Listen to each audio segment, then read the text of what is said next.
Work half the time, smart systems for double the results. Written by Ronnie Rowland. Published by Growth Literacy Lounge. You weren't meant to spend your life in a state of constant urgency. The world rewards hustle, praises busyness, and sells the idea that exhaustion is proof of ambition. But deep down, you've started to wonder, what if that's wrong? What if the real game isn't about doing more, but doing the right things in a smarter way? You're not alone in asking that question. And you're not lazy for wanting a better answer. This book is about leverage. Not theory, but design. Systems, structure, and strategy that let you multiply results while subtracting hours. It's not about shortcuts, it's about building a machine. One that doesn't run on motivation or discipline, but on clarity, intention, and repeatable action. The old model said time in, results out. But the highest performers broke that model. They built systems that work even when they're not. They understood what Tim Ferriss meant when he said, being busy is a form of laziness, lazy thinking and indiscriminate action. They didn't chase more hours. They engineered fewer. This book gives you the blueprint to do the same. You'll learn how to identify what actually moves the needle, eliminate the noise, automate the repeatable, delegate with precision, and build habits and workflows that operate without constant oversight. Each chapter will hand you a tool, not just to use, but to integrate. Working half the time isn't the dream. It's the result of design. Let's begin where all meaningful change starts, not with action, but with clarity. Chapter 1: The Time Trap: Why Working Harder Isn't Working. At some point, nearly everyone learns the hard way: effort alone doesn't equal progress. You can wake up earlier, answer emails faster, push through fatigue, and still end the day no closer to what actually matters. The world praises the hustle, yet it's littered with people who hustled themselves into exhaustion instead of results. There's a difference between being busy and being effective. One gives the illusion of progress, the other delivers it. But because we've been conditioned to equate hours with output, we instinctively fill our calendars and equate a full schedule with success. It's not just misguided, it's dangerous. When activity becomes a substitute for clarity, burnout isn't a risk, it's a guarantee. Here's the real issue: time is a limited resource. You only get so much. But leverage is unlimited. And leverage is what actually moves results. Leverage means doing the work once and letting systems carry it forward. It's not a shortcut, it's a strategy. While others are piling on more hours, leverage quietly multiplies behind the scenes. It's how top performers seem to work half the time and still outperform their peers. They're not magicians. They've simply built systems that do the heavy lifting. Think of a lever and a rock. The rock is the result you want to move. Your time is the effort.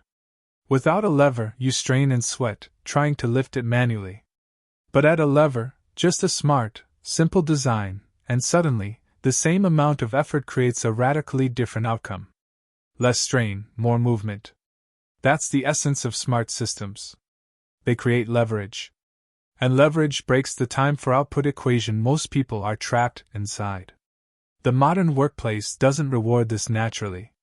It values visibility. Show up early. Stay late. Be always on. But the highest value contributors aren't the ones always available, they're the ones with systems that make their presence optional. They don't just respond quickly, they reduce what needs a response in the first place. They don't just do things right, they've figured out what the right things are. This shift starts with a question: what if working less didn't mean underperforming, but outperforming with intention?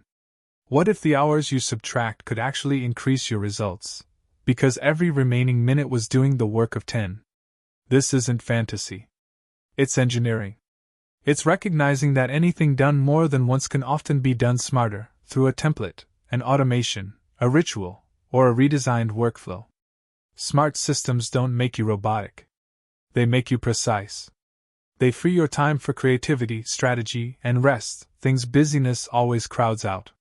Without them, you stay stuck in reactive loops, constantly handling the urgent while neglecting the important. But with them, you shift from worker to architect. You stop building walls and start designing the blueprint. This book isn't about hustle hacks. It's not about how to fit 16 hours of productivity into 8.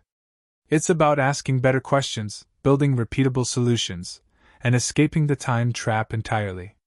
You won't find tips for doing more in less time. You'll find strategies for doing less and achieving more, consistently, predictably, and with far less friction. If you've ever felt like you're sprinting on a treadmill, moving fast but getting nowhere, it's not your fault. You were given the wrong model. But models can be replaced. And when they are, everything changes.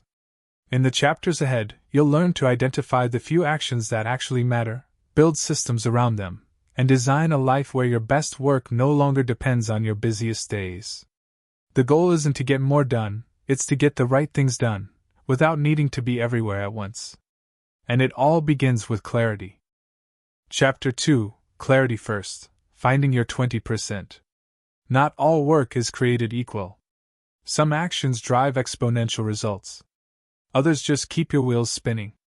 The difference between the two often lies hidden in plain sight, obscured by urgency, noise, and routine. Most people never stop long enough to ask a simple, powerful question: what actually moves the needle? The 80-20 principle, also known as the Pareto principle, states that roughly 80% of results come from 20% of actions. But it's more than a ratio, it's a compass. The truth is, the majority of what fills your day may contribute very little to your most important outcomes. The emails, the check-ins, the meetings, they feel necessary, but they often serve as camouflage for deeper work left undone. Clarity begins when you stop treating all tasks equally. Picture a gardener. She doesn't water every plant the same amount. She knows which ones produce the most fruit. Her time goes to what multiplies. Your work is the same. The goal isn't to do more. It's to identify and protect the few activities that create the greatest return. That's your 20%. And until you name them, you'll default to reacting instead of leading. Finding your 20% requires a shift from motion to meaning. Start by reviewing your recent wins, measurable, meaningful progress in your work or business. Ask, what specifically caused that result? Trace it backward. Which action, conversation, or project actually triggered the outcome? Write those down. Then, take inventory of your typical week. What fills your calendar? What fills your energy? Where do those overlap, and where do they clash? Now cut the noise. Highlight the top 3 activities that consistently lead to results. Not just activity. Not just output. Results. Revenue, impact, progress, whatever metrics define success in your world. The rest may feel important, but unless it directly supports those 3, it's either a distraction or a system waiting to be built. And this distinction changes everything. Distraction doesn't always look like scrolling or daydreaming.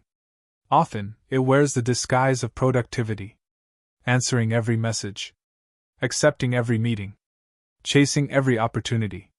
But clarity means saying no more often, not out of arrogance, but alignment. When you know your 20%, you no longer need to justify every decision. The filter speaks for you. This kind of focus isn't just efficient, it's freeing. It releases you from the guilt of unfinished busy work. It anchors your day in purpose. You stop chasing 10 directions and start compounding in one.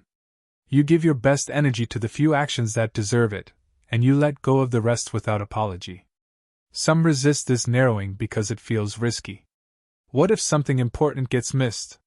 But the greater risk is spending your life on things that never mattered. Dilution is the silent killer of progress. And the remedy is ruthless clarity. Not perfection, just precision. Knowing what matters most, and acting accordingly. This process isn't one and done. Your 20% may evolve over time. The goal is not a fixed list, but a habit of prioritization. A rhythm of reflection. A mindset that sees through the fog of urgency and asks, is this the work, or just the noise around the work? The difference between high achievers and overworked strugglers isn't intelligence or effort. It's focus. One builds results. The other just builds motion. The good news? Focus can be trained. It begins with attention, sharpens with action, and solidifies through systems. But only once you know where to aim. The chapters ahead will teach you how to build those systems. But no system matters if it's built around the wrong inputs. So take the time. Find your 20%. Write it down. Revisit it weekly. It's your compass. Follow it, and you'll never wander far. Next, we'll explore why discipline alone can't save you, and why design always wins. Chapter 3: Design Beats Discipline. Every January, gyms overflow with good intentions. Motivation runs high. Schedules are printed. Goals are set. But by February, most treadmills are empty again. The lesson isn't that people are lazy. It's that motivation, like a sugar rush, burns fast and fades. Willpower isn't a reliable strategy. It's a short-term surge. The ones who keep showing up aren't stronger, they've just built better systems. We tend to glorify discipline as the key to success. Push harder. Stay focused. Resist distraction. But grit is not the same as structure. You can white-knuckle your way through a few tough weeks, but not a lifetime. Eventually, resistance wears you down. And when that happens, your habits collapse unless you've made them frictionless. The truth is, people don't rise to the level of their goals, they fall to the level of their systems. A well-designed system removes the need for constant decision-making. It makes the right choice the default, not the exception. Think of it like a runway. A great system gives your habits a smooth takeoff every day, with less turbulence and fewer crashes. Consider someone who reads a book a week. It's not discipline alone that drives them. It's the routine, book by the bed, reading block in the calendar, phone in another room. The environment does half the work. Or take the professional who always meets deadlines. It's not heroic effort, it's their system, recurring reminders, templated workflows, and checklists that turn chaos into control. The same principle applies to your work. When high-leverage actions depend on your best mood or peak energy, they become inconsistent. But when they're embedded in your schedule, environment, and routines, they happen without resistance. This is the shift from force to flow. From trying harder to designing smarter. Start by looking at where you rely most on discipline. Where are you constantly reminding yourself, pushing yourself, or correcting yourself? That's a sign of friction, a broken process, or missing structure. Don't blame your willpower. Redesign your system. Can the task be batched? Can the decision be pre-made? Can you create triggers, cues, or constraints that make the right action automatic? The most productive people often appear effortless. But that's the illusion of good design. Behind the scenes, they've constructed environments that align with their goals. They've replaced motivation with automation and discipline with design. Their workflows aren't perfect, but they're repeatable. And repeatability, not intensity, is what drives sustainable results. Think of your day like a garden. You can try to weed it constantly, or you can design better borders, lay down mulch, and automate the watering. Smart design does more than save time, it conserves energy. It prevents the daily drain of decisions. It turns intention into infrastructure. This doesn't mean every system has to be complex. In fact, simplicity is the secret. A simple system used consistently outperforms a complicated one you abandon. The goal isn't to add more structure to your life, it's to add the right structure. Enough to support your 20%, but not so much that it becomes a burden. What you're building is not a cage, it's a launch pad. Systems aren't about restriction. They're about release. Release from decision fatigue. Release from wasted energy. Release from the guilt of inconsistency. They free you to focus on the work that matters, without fighting yourself every step of the way. Discipline may start the engine, but design keeps it running. And once your systems are in place, your best work becomes the path of least resistance. Next, we'll build your first system, the foundation of clarity, execution, and mental freedom. Chapter 4: System 1: Capture and Organize. Your mind was made for thinking, not storing. Yet most people treat their brain like a filing cabinet, crammed with tasks, reminders, ideas, and unfinished loops. The result is mental clutter. Thoughts circle endlessly. Energy leaks out. Focus frays. When everything lives in your head, nothing gets your full attention. It's not a capacity issue, it's a systems issue. And the first system to build is one that gets information out of your brain and into structure. Every great system starts with capture. It's the habit of offloading anything worth remembering into a trusted place, instantly. A thought. A task. A reminder. A conversation follow-up. Instead of keeping it in your mind and hoping you'll recall it later, you place it where it belongs. This frees cognitive bandwidth and allows your mind to focus fully on the task at hand. The less your brain tries to juggle, the sharper it becomes. Capture only works when it's frictionless. That means having tools always within reach. Notebooks, apps, voice memos, whatever fits your workflow. The key is consistency. Ideas don't wait until it's convenient. Systems can't either. Whether you're in a meeting, on a walk, or lying in bed, the moment something important pops up, your system should be ready to receive it. But capture is only half the system. The other half is organization. Without structure, you're just shifting clutter from your brain to your phone. Organization means every input has a destination. Tasks go to a to-do list. Projects go to a dashboard. Notes go to a categorized space. Information flows into order, not chaos. You create lanes for your thoughts, so they don't pile up and get lost. This system doesn't need to be elaborate. In fact, the simpler the better. One tool for tasks. One for notes. One for scheduling.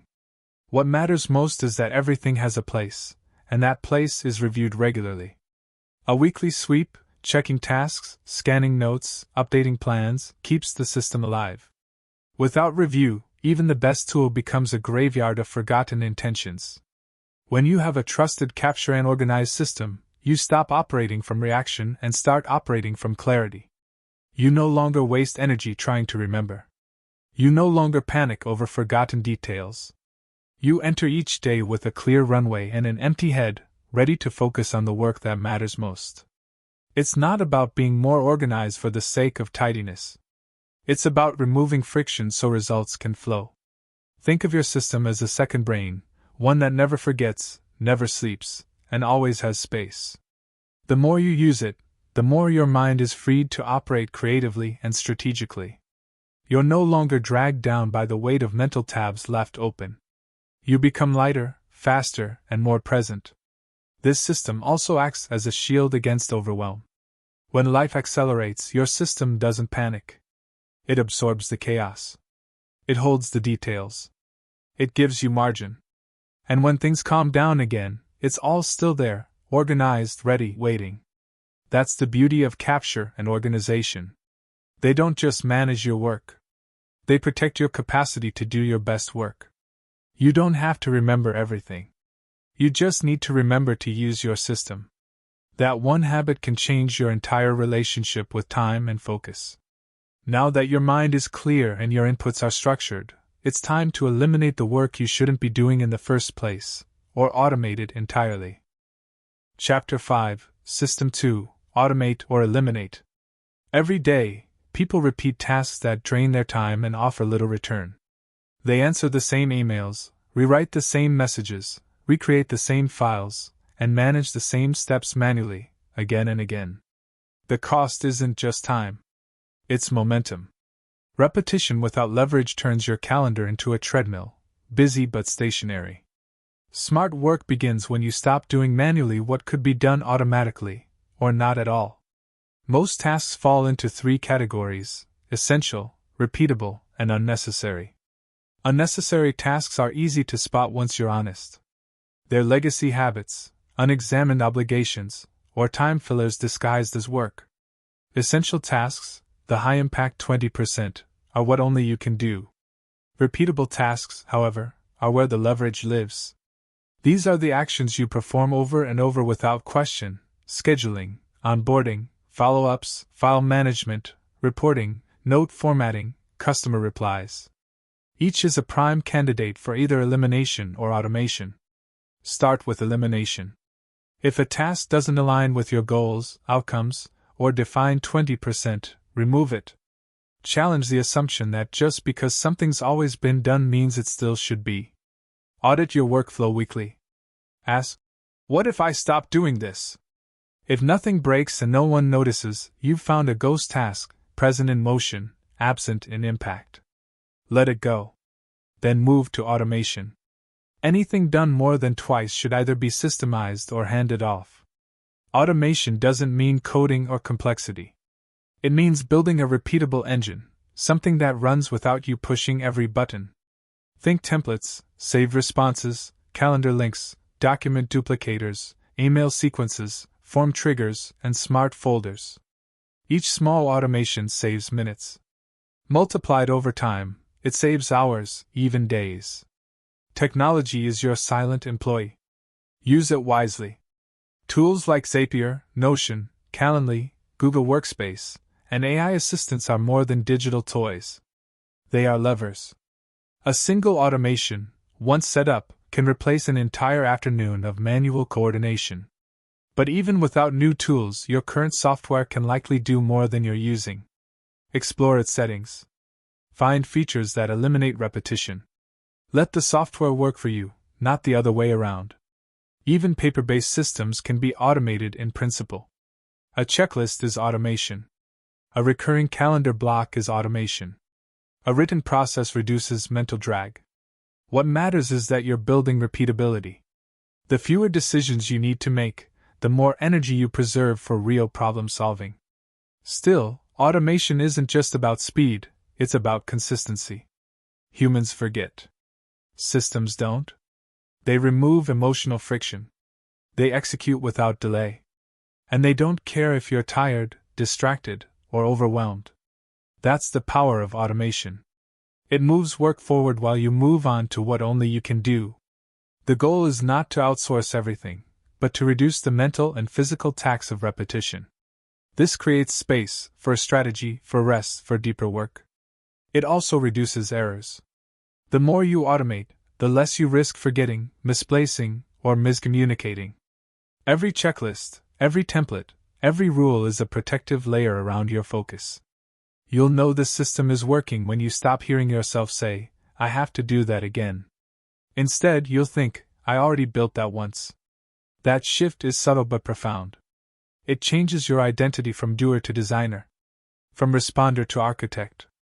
Before you move to delegation, ensure you've eliminated what doesn't matter and automated what repeats. Only then will you clearly see the few remaining tasks that truly require your involvement, or someone else's. Next, we'll explore how to delegate with precision, not just relief, so your systems don't just save you time, but scale your impact. Chapter 6, System 3, Delegate with Precision. There's a ceiling to what you can do alone. No matter how organized, efficient, or disciplined you become, your output will eventually hit a limit if you're the bottleneck. Many high performers wear this as a badge of honor. They believe no one can do it like they can, or worse, that delegation means loss of control.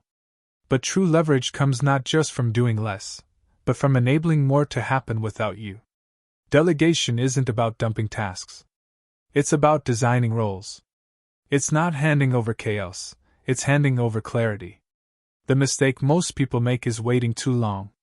They assume they must first master every area themselves. But that thinking traps you in perpetual busyness. Delegation should begin the moment a task becomes predictable and systemizable. If it can be documented, it can be transferred. Start with the tasks that are necessary but not high value. They may be time-consuming, detail-heavy, or mentally draining, but they don't require your unique insight. These are the prime candidates for delegation. Think scheduling, formatting, basic communication, research, data entry, customer support, content repurposing. These aren't low skill, they're low leverage for you. Someone else can do them better, faster, or more consistently, especially if it's their focus. The key to successful delegation is precision. Before you hand anything off, define success. What does a good result look like? What steps lead there? What tools are needed? Create documentation that walks through the process. Use screenshots, videos, or checklists to make the transfer smooth. The clearer the expectations, the higher the quality of the outcome. Ambiguity is the enemy of trust. Clarity builds confidence on both sides. Next, choose the right person or platform. Not all tasks require a hire. Freelancers, virtual assistants, and service providers can handle a wide range of work. For technical or repetitive jobs, AI tools and automation platforms can fill the gap. The goal isn't to build an empire of employees. It's to build a system of support, scaled to your actual needs. When you do work with people, treat delegation as collaboration. Create feedback loops. Set milestones. Review the first few rounds closely. This isn't micromanagement, it's calibration. It ensures quality while building trust. Over time, you'll spend less time reviewing and more time innovating. That's when delegation becomes true leverage. The biggest objection to delegation is often cost. But time has a cost too, one most people ignore. Ask yourself what your time is worth. If you spend 3 hours on a task that someone else could do for $30, you've essentially paid yourself $10 an hour. That's not efficiency. That's expensive busywork. Delegation isn't an expense, it's an investment in your highest value. Emotionally, delegation can feel like letting go of ownership. But it's not about doing less of what you love, it's about doing more of what matters. It frees you to focus on strategic work, creative thinking, and deep execution. It protects your calendar and your energy. It shifts you from operator to leader, from technician to thinker. You'll know delegation is working when your calendar reflects your strengths, not your obligations. When meetings shrink and focus expands. When progress continues even when you're away. That's the sign of a system that scales. Not by stretching you thinner, but by lifting the work off your plate entirely. Before you can optimize your time, you must own it. Delegation is how you take back control, not just of your schedule, but of your results. With the right systems in place, every task you pass on becomes a building block for something bigger. Next, we'll explore how to master your calendar, not by filling it, but by designing it around your deepest focus and energy. Chapter 7: Calendar Mastery. Time isn't the problem, focus is. A full calendar can feel productive. Meetings, appointments, check-ins, reminders, it all looks impressive on the surface. But beneath the busyness often lies a dangerous truth: activity without intention. The real threat to your results isn't lack of time. It's fragmented focus. You're not losing hours. You're leaking them in 1,000 directions. When every hour is booked, you begin to operate in pieces. 5 minutes here, 10 minutes there, constantly switching tasks, never going deep. This is how high performers burn out while underperforming. They're not lazy. They're unprotected.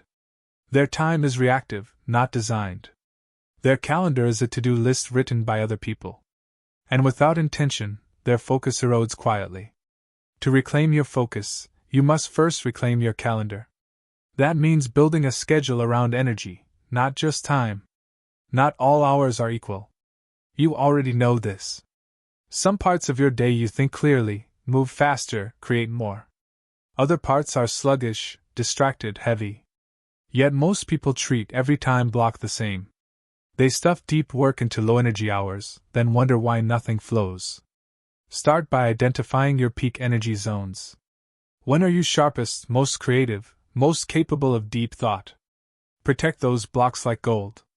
Design them for your highest leverage work. No calls. No meetings. No shallow tasks. Just focused execution on what matters most. This isn't about working more hours. It's about aligning your best hours with your most valuable work. Then look at your distractions. Where is time slipping through the cracks? Unnecessary meetings. Constant notifications. Open-ended tasks that bleed over into everything else.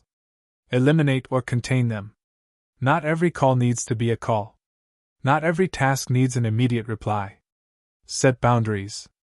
Use time blocks. Let structure serve as your shield, not your cage. Next, batch similar tasks. Switching between unrelated activities burns energy. Group tasks by context. Handle all emails in one session. Make all calls back-to-back. Reserve time for planning, not just doing. Every batch saves mental load. Every rhythm creates momentum. This is how you multiply output without multiplying stress. Calendar mastery isn't about rigidity. It's about intention. Life will still throw surprises. Things will shift. But a flexible plan beats a chaotic one. When your days have structure, you recover faster from disruptions. You know where to restart. You know what matters most. You stop spending time deciding what to do and start spending time actually doing it. Treat your calendar like a canvas, not a scoreboard. It's not about how much you fill, it's about what you protect. Schedule breaks. Real ones. White space is not wasted space. It's the oxygen your brain needs to operate well. Without recovery, even smart systems collapse. Your focus isn't infinite. It must be managed, not assumed. The highest performers don't have more time. They have better filters. They say no more often. They build days that reflect their priorities, not everyone else's. They don't chase time, they design it. And that design gives them what most people never experience: control. You don't need a perfect system. You need one that protects your best work. One that aligns with your energy. One that reflects your goals. A calendar is more than a schedule. It's a strategy. Build it wisely, and it becomes the foundation for leveraged time and sustainable results. Next, we'll explore how habits, when paired with systems, can become momentum machines that run on autopilot and compound your progress over time. Chapter 8: Momentum Machines, Habits that Run on Autopilot. Habits are the invisible architecture of a productive life. They don't shout. They don't demand. But they shape everything. Left unchecked, they lead to drift.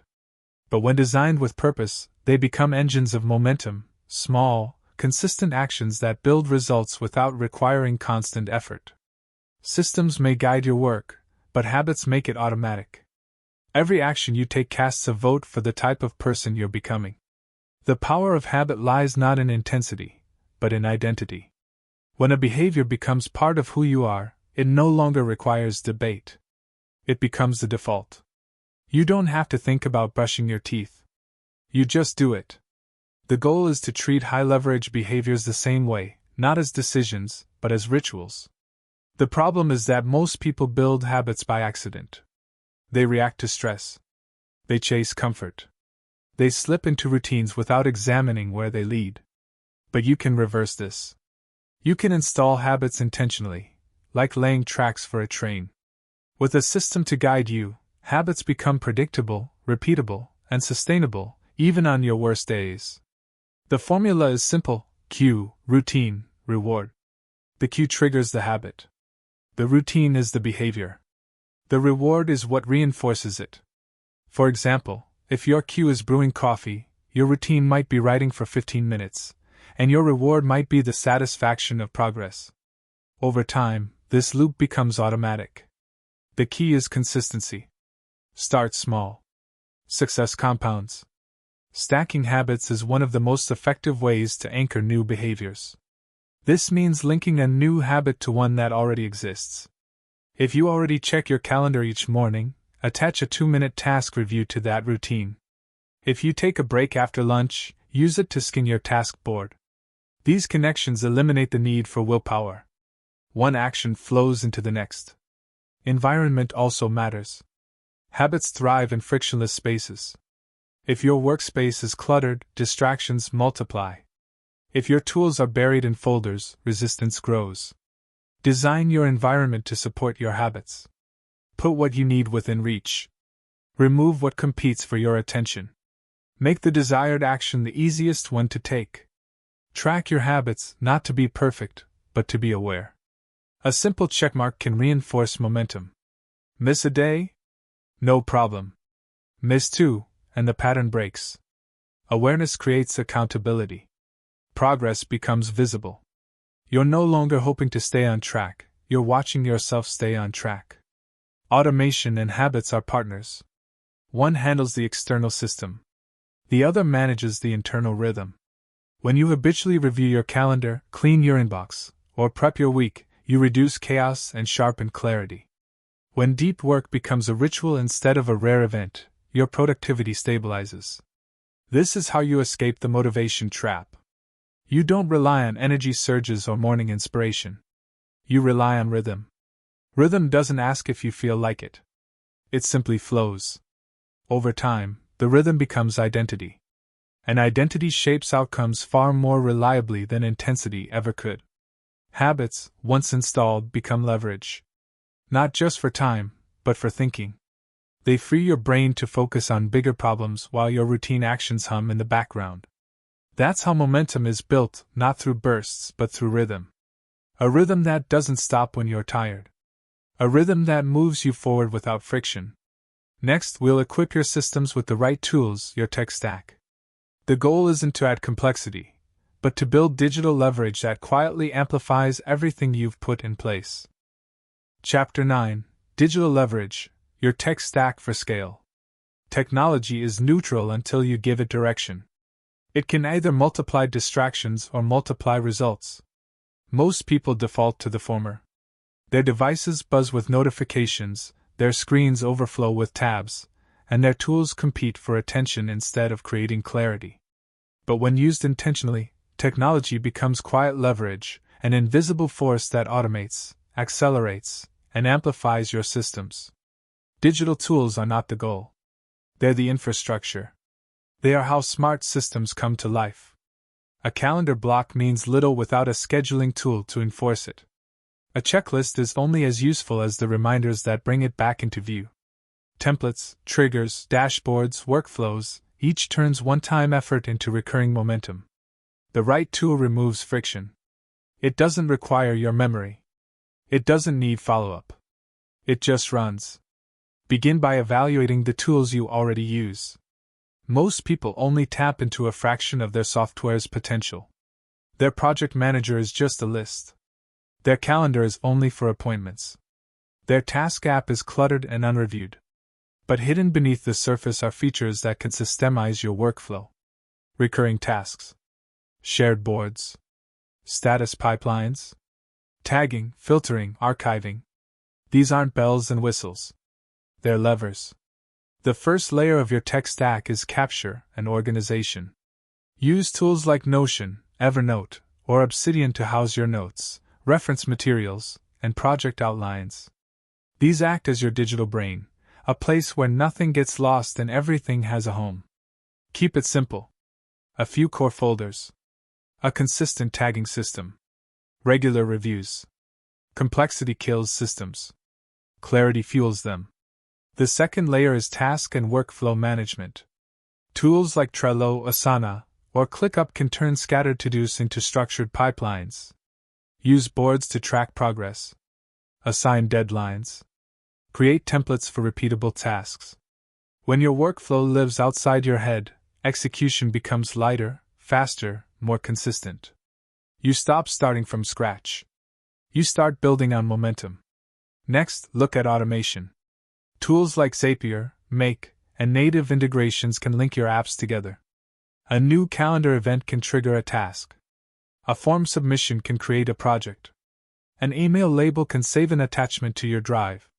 These small automations eliminate clicks, reduce delay, and ensure nothing slips through the cracks. Set them up once. Let them work forever. Communication tools matter too. Email templates, autoresponders, AI assistants, and scheduling links reduce the back and forth that drains focus. Your inbox shouldn't be your to-do list. Build systems around it. Create folders for sorting. Use canned replies for common messages. Schedule specific windows for processing. Let your tech enforce your boundaries. But digital leverage is not just about doing more. It's about doing less manually. The best tech doesn't just speed you up, it takes work off your plate entirely. That's where AI now plays a growing role. From writing first drafts to analyzing data to summarizing documents, AI tools can remove the grunt work that slows execution. They are not magic, but they are multipliers. Learn to delegate to them like you would a human.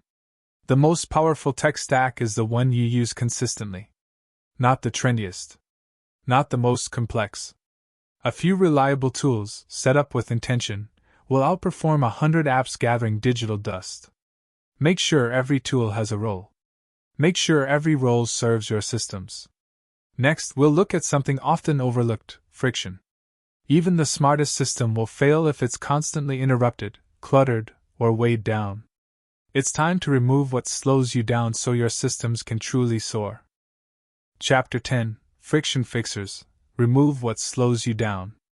Progress doesn't just depend on what you add. It often hinges on what you remove. Systems can be well designed, tools well chosen, and habits well formed, yet still underperform if friction is left unaddressed. Friction is the silent saboteur. It doesn't break systems outright. It just makes them slightly harder to use, slightly slower to trust, slightly more effort than they should be. And over time, those small points of resistance add up to big stalls in momentum. Friction comes in many forms.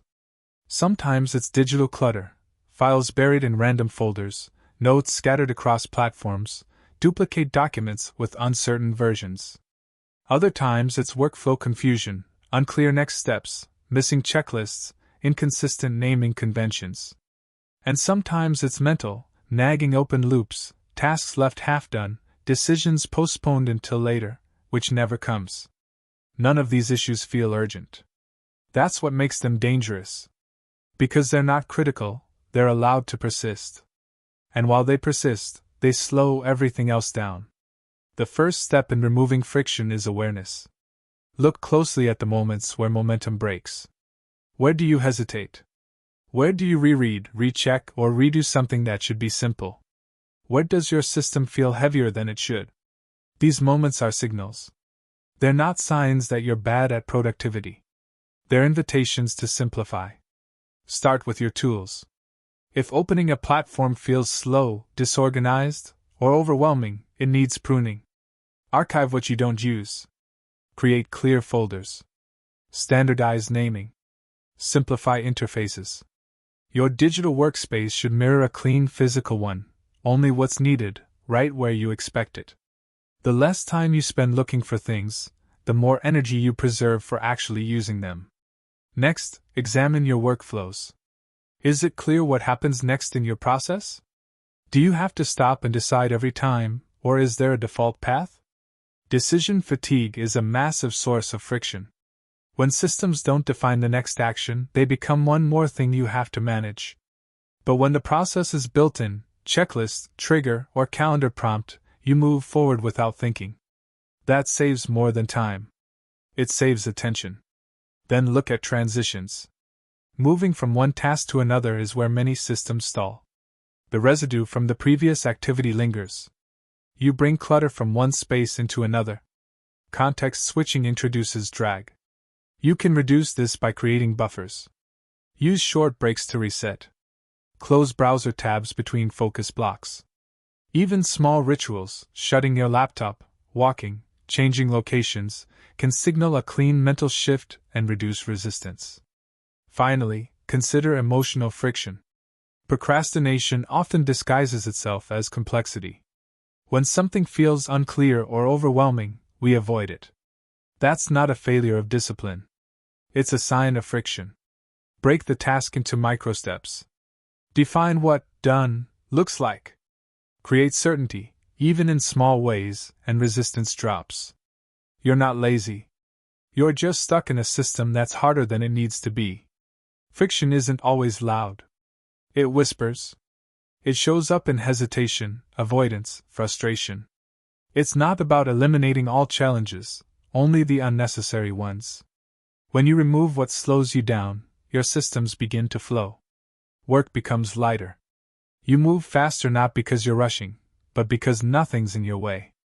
Simplicity is not a downgrade. It's a strategy. Every point of friction you remove frees you to focus more, think clearer, and act faster. High performance isn't just about speed. It's about smoothness. And smooth systems are the result of intentional friction removal. Next, we'll bring everything together into one cohesive engine, your personal operating system. The system behind the systems that makes sure everything runs, even when you step away. Chapter 11: Your Personal OS, the system behind the systems. Even the best tools and tactics will fail without cohesion. Systems scattered across platforms, habits floating in isolation, checklists with no rhythm, these don't create leverage. They create noise. What's missing isn't more efficiency. It's orchestration. A unified flow that ties everything together.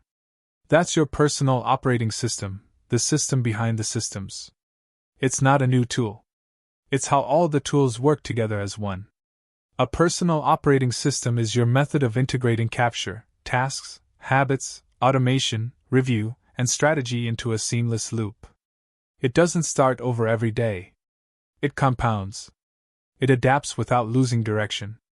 It's the infrastructure that ensures nothing important slips through and nothing unimportant steals attention. Without it, your systems remain disconnected efforts. With it, they become a machine. At the core of your operating system is your central dashboard. This is the single source of truth, a place where tasks, notes, projects, and priorities converge. Whether built in Notion, a project manager, or a notebook, the principle is the same. One home base. One view of your entire operational world. Everything flows into it, and everything flows from it. This eliminates context switching and reduces the mental load of managing multiple systems. Next is your weekly review. This is not a luxury. It's the heartbeat. Without reflection, even the best system drifts. A review is where you recalibrate. You look at what worked, what didn't, what's next, and what needs to be cleaned up. You reconnect with your 20%, update your plans, close open loops, and recommit to clarity. Done weekly, this becomes the glue that keeps your systems aligned and alive. Your personal OS also includes rhythms, recurring rituals that structure your days and weeks. These aren't strict routines. They're scaffolding. A morning planning block. An end-of-day reset. A midweek checkpoint. These rhythms create anchors. They keep you from drifting. They don't just support productivity, they protect your priorities when life gets noisy. To make your OS resilient, you need triggers and resets. A trigger is something that ensures your system activates when it should. For example, opening your dashboard every morning before email. A reset is how you recover when your system gets messy, which it will. Have a checklist for rebooting. Archive old tasks. Clean your workspace. Revisit your goals. The OS doesn't prevent chaos. It knows how to respond to it. A true operating system also includes strategy. This is where you zoom out. Monthly reflections. Quarterly planning. Annual visioning. These aren't extra tasks. They give purpose to the daily systems. They prevent you from getting efficient at the wrong things. They ensure you're designing your systems in service of a direction, not just running in place. The beauty of a personal OS is that it evolves. You don't build it once. You build it through use. It shows you what works. It reveals what's missing. Over time, it becomes intuitive. You no longer ask, "What should I do next?" You look, and the answer is waiting. You trust the system because it reflects how you think, work, and decide. With a strong OS, your systems stop living in silos. They begin to talk. Your habits feed your goals. Your tools reinforce your behavior. Your days flow from a central rhythm. This is what it means to design your work around you, not the other way around. Now, with every system in place, it's time to experience the full result: fewer hours, greater results, and the space to focus on what matters most. Take care and be well.